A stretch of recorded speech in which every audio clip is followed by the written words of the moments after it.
Hi, I'm Chuck Dorsett for Weaver Leather Craft Supply. We're going to talk about a round end punch. Now this isn't a tool you think of often, but the more I use it, the more places I have to use it. And there's a couple of cool things you can do with this tool outside the intended purpose. But first and foremost, the intended purpose on this is to put a round end punch on a strap. Now this isn't necessarily a strap that's going to go through a buckle. This is more for a bend back, or if you're going to attach this to a project like I will with this billet. But secondly though, notice I've got a round end punch on the back side of this. That's not a detail that's going to be noticed immediately, but we're always trying to bring our leather work up to a more professional level. That's one trick that will absolutely do it. Now, round end punches. This is one of our master tool lines, and they're gorgeous.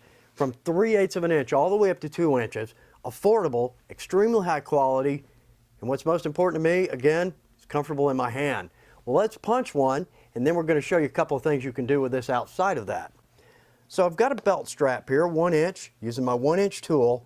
Typically, I will put my thumb right at the bottom of the cutting head so I can feel the end of the leather strap. That way I can get a little distance between the punch and the end, because if I'm hanging off the end there, notice I can see a little daylight there?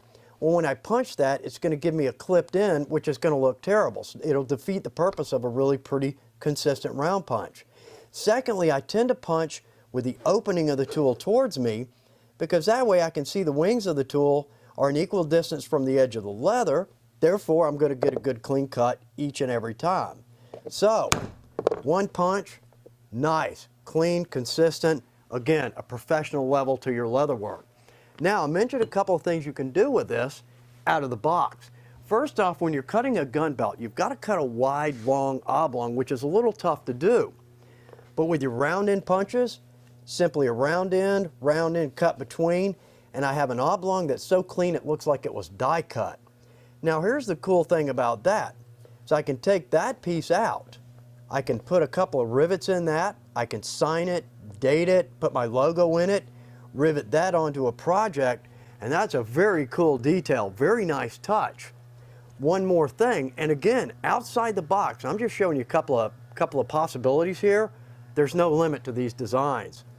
With this piece, I've actually cut out roughly a dog bone shape, round end, 3 on each end, cut between them, and I have this cool little shape. Now this is little, you can increase this and make a very cool handle.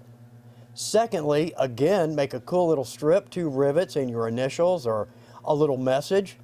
Not to mention the cutout is a pretty cool design. Well, I hope that will work as well for you as it has for me. Thanks for taking the time, and good luck with your projects.